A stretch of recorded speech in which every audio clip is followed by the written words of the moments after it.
Selamat datang di channel STeh Media dengan gua Erwin, dan minggu pagi ini ada episode Talk Aja. Tadi kesentuh, gua nggak tahu tuh bakal bunyi apa enggak.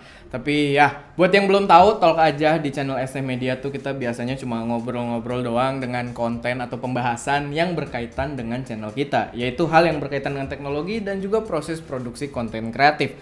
So buat kalian yang mungkin baru nemu channel ini, subscribe gitu kan, atau buat kalian yang baru tahu ada episode Talk Aja, ya ini bisa ditunggu, gua harap setiap minggu rutin gitu kan. Tapi ya nggak tahu lah ntar rutin apa enggak, yang jelas kalian dukung aja. Nah, kali ini di episode Talk Aja kali ini kita cuma mau ngobrolin beberapa hal aja yang sebenarnya sih menurut gua agak telat, cuma banyak dari kalian yang request lewat Instagram. Jadi sebenarnya gue juga ada nanya gitu lewat Instagram, gue sempet update mau bahas apa. Cuman sebenarnya banyak banget udah sekitar 2 minggu itu nanyain soal kamera Sony A6400, dan itu yang akan gue bahas sekarang. Topik utama kita adalah tentang itu. Oke, mungkin langsung aja. Gue juga punya beberapa catatan di sini ya, jadi ini kayak podcast aja ya. Dan mostly gue nggak akan mengomentari secara keseluruhan dari kameranya. Gue akan meng-highlight aja fitur-fitur yang kira-kira menarik buat kita bahas atau kita kritisi gitu kan. Oke, langsung aja. Jadi kita akan bahas soal A6400 Sony ya, kayak yang tadi udah gua bilang. Emang si A6400 ini kalau kita lihat itu bentuknya udah sama dengan jajaran A6000 lainnya, 6000, 6300, 6500 itu sama persis. Cuman di sini ada key fitur yang mereka unggulkan. Jadi yang pertama banget di sini, kalau misalkan kalian ngikutin beritanya, bukan nonton di ST doang, gue yakin kalian udah tahu gitu.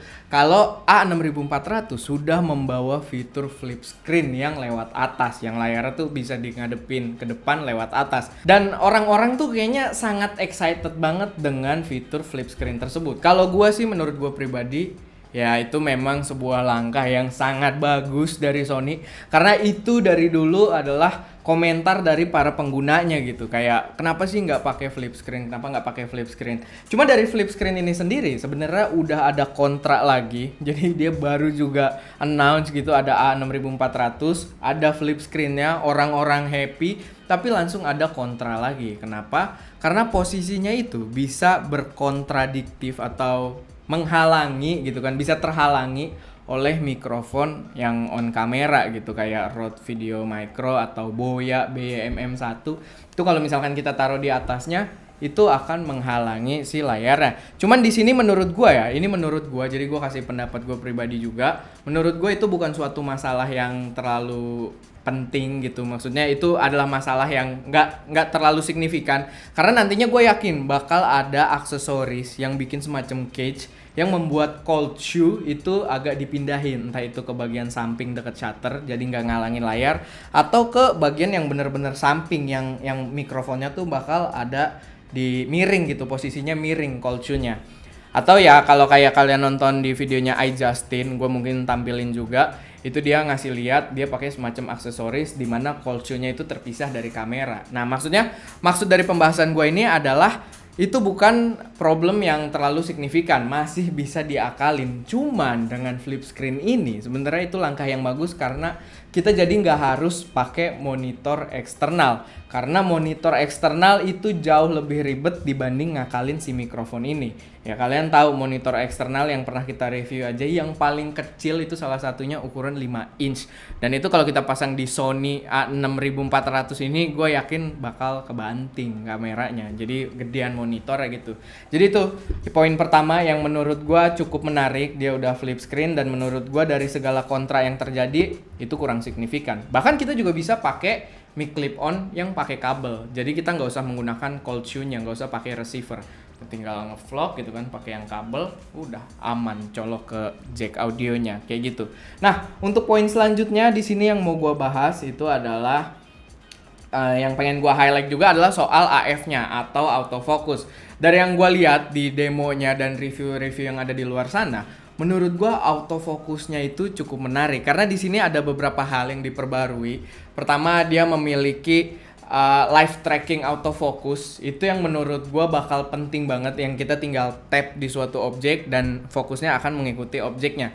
Gua nggak tahu performanya kayak apa. Gua harap sih nanti lebih seru kita bisa review megang barangnya langsung gitu kan. Cuma yang jelas dari review-review yang gua lihat di luar yang udah sempet megang, yang datang saat demo launchingnya, itu gue lihat cukup menarik gitu. Maksud gue potensi performa autofocusnya yang terlihat di situ kayaknya cukup menjanjikan. Bahkan kalau kalian lihat videonya Max Your Fave, dia live tracking autofocusnya itu diarahin ke kamera Canon dia yang warna hitam dengan background belakangnya itu warna hitam, dan live tracking fokusnya itu masih ngikut dengan baik. Dan iJustin sendiri juga sempat ngetes live trackingnya dan itu bekerja dengan sangat baik.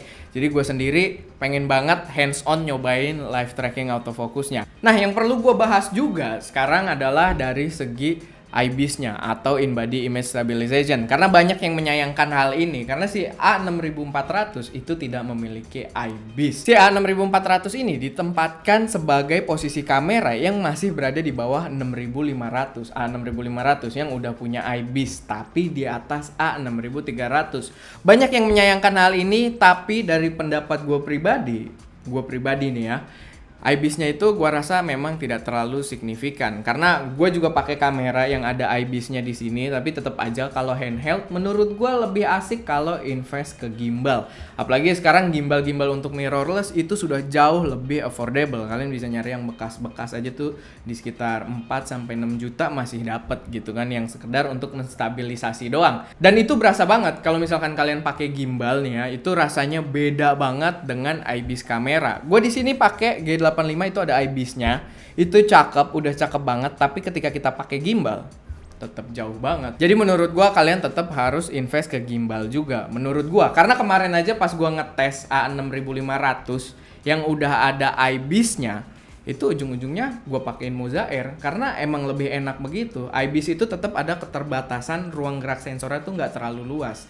Jadi tetap menurut gue itu juga bukan kekurangan yang signifikan lah. Tapi tetap sih kalian akan menilai sendiri. Semua ini adalah pendapat pribadi gue yang bersifat mungkin cukup subjektif. Jadi kalian juga sebagai audiens gitu, maksud gue jangan ya kata gue apa terus kalian ikutin gitu. Tetap kalian juga punya pilihan. Selanjutnya yang gak kalah menarik dari sebuah kamera yang compact, karena kalau kalian tahu ukuran A6000 dan kawan-kawan jajarannya itu kecil banget, dan kamera ini si A6400 tidak memiliki limitasi durasi perekaman. Itu menurut gue itu sangat apa ya, mungkin kalian yang belum pernah ngerekam cukup lama itu nggak terlalu make sense, nggak terlalu relevan, tapi menurut gua itu adalah poin yang cukup positif karena kamera mirrorless rata-rata ngerekam lama itu overheating atau memang ada limitasinya, dan itu limitasinya nggak ada di A6400 ini. Di A6500 sama 300 kayaknya tuh masih ada, dan ini juga menunjukkan apakah mungkin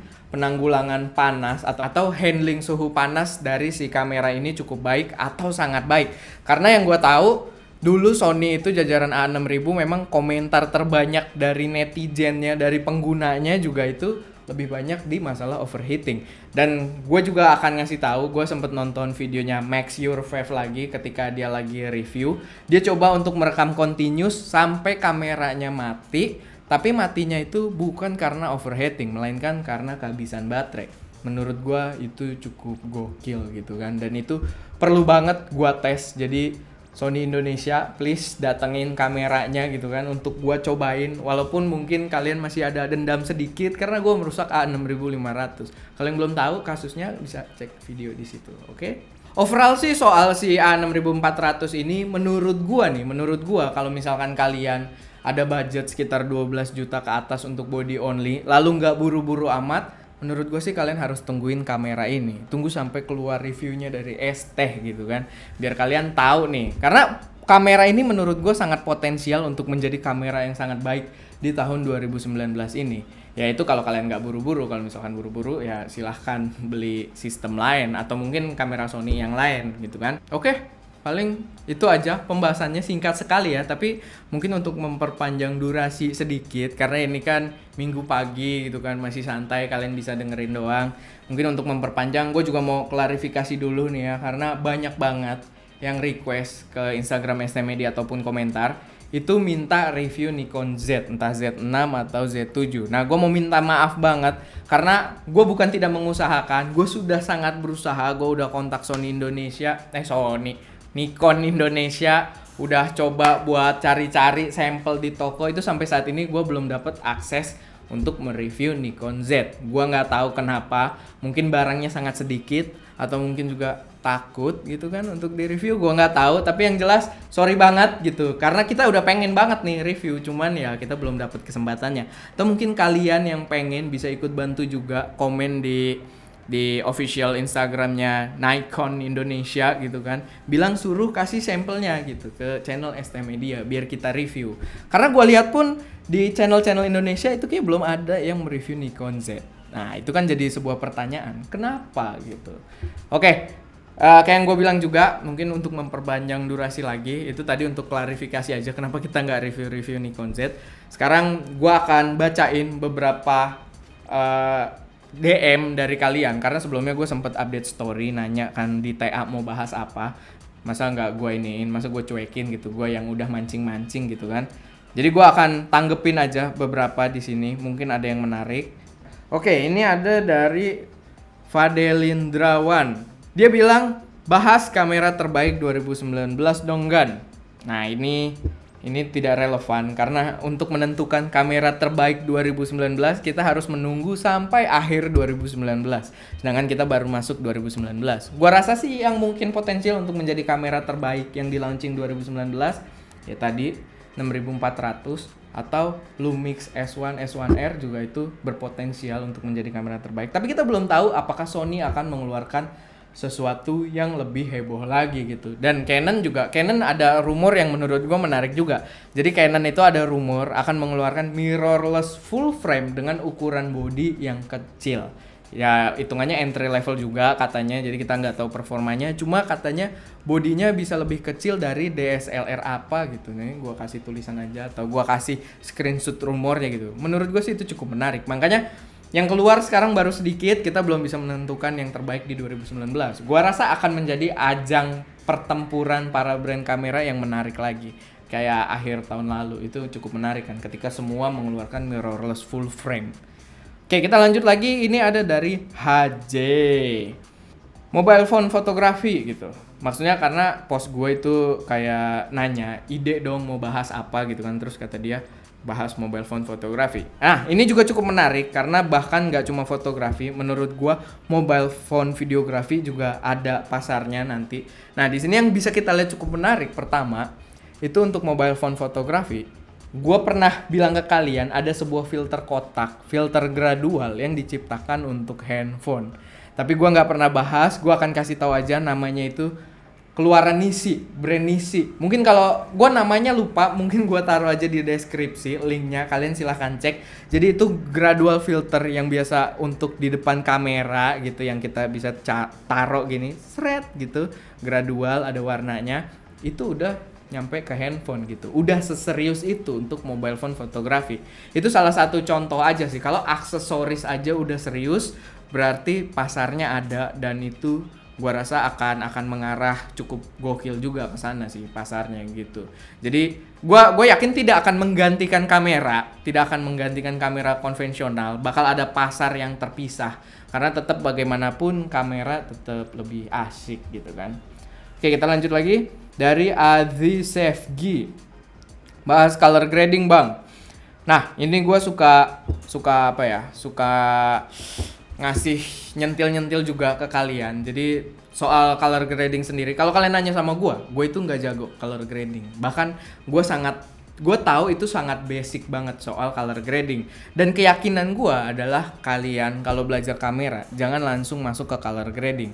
Lebih baik pelajari komposisi dulu biar kalian tahu nih komposisi penempatan, lalu warna juga dari komposisi dulu. Karena kalau kalian langsung masuk ke color grading, di zaman-zaman kekinian ini banyak banget video-video Instagram yang merasa sinematik, komposisinya dia rasa bagus, tapi justru color grading yang dia lakukan itu merusak gambar. Itu banyak banget terjadi dan mentok mulu ya. Itu banyak banget terjadi dan menurut gua hal itu harus diluruskan gitu. Jadi color grading itu belakangan lah menurut gua. Atau kalau kalian bikin film sih ya lain cerita kan, color grading sangat penting. Cuman menurut gua untuk kalian yang baru belajar bikin video, mendingan pelajari komposisi dulu. Jangan tenggelam di dunia color grading gitu. Oke, kita lanjut lagi. Gua nggak tahu nih durasi udah berapa lama. Semoga bisa mengisi hari Minggu kalian dengan baik ya. Lalu selanjutnya ada dari Reviada77, unboxing Scoopy katanya. Tahu Meng referensinya unboxing Scoopy? Masa nggak tahu lu? Serius? Eko tahu Eko kayak Eko, lu mau cerita nggak? Eko kan yang unboxing Scoopy. Ya itu, ya ini bercanda aja sih si Reviada. Tapi beneran nih dia ngomong unboxing Scoopy, luar biasa ya. Itu sangat-sangat ngetrend. Nanti Nanda gue kasih tahu itu referensinya. Gue yakin dia udah nonton videonya, cuma nggak nyambung aja otaknya nggak nalar. Nah, lalu lanjut lagi dari TN Mustolif. Dia bilang bahas 1DX Mark II. Oke, untuk 1DX Mark II itu asik banget. Barangnya udah nggak ada sekarang, udah gue balikin. Tapi videonya sudah ada dan sudah siap. Kalian tungguin aja minggu depan. Cuman kayaknya gue bakal naikin soal soal memori Sony TUF dulu. Nah ini bakal lucu nih, kalian nonton gue sekarang, ini muda banget, udah gak ada jenggotnya, udah gak ada kumisnya. Nanti kalian nonton 1DX Mark II sama Sony TUF itu, gue brewokan lagi gitu. Jadi timeline-nya memang agak membingungkan ya. Tapi kita emang mengharuskan ada antrian gitu. Cuman kalau untuk talk aja, biasanya kita syuting pas sebelum besok naik. Ya udah, kayak gitu kan, udah ini banget. Udah kejar tayang kalau talk aja tuh, karena kita berusaha memberikan informasi yang terupdate walaupun gue bahas A6400 which is udah sangat telat gitu kan, emang banyak bullshitnya tapi ya udahlah. Oke, paling itu aja sih informasi yang pengen gue kasih tahu, semoga bisa mengisi pagi kalian dengan beberapa referensi atau beberapa wawasan-wawasan baru dan ya semoga bisa bermanfaat. Dan pastinya seperti biasa kalau misalkan kalian punya komen, koreksi, saran, atau pertanyaan, taruh aja di kolom komentar. Dan kayak biasa juga, jangan lupa buat like video ini kalau kalian suka, share ke teman-teman kalian yang mungkin tertarik dengan pembahasan kita hari ini, dan pastinya subscribe ke channel SM Media untuk mensupport kami terus memberi konten yang lebih berkualitas dan bermanfaat di masa mendatang. Itu aja. Gua Erwin, di belakang kamera ada Nanda yang mengoperasikan kamera dengan sangat baik. Di bawah ada Eko yang tidur-tiduran yang gak mau gue jadiin host dan kata si Nanda lagi main HP. Dan ya, have a nice weekend.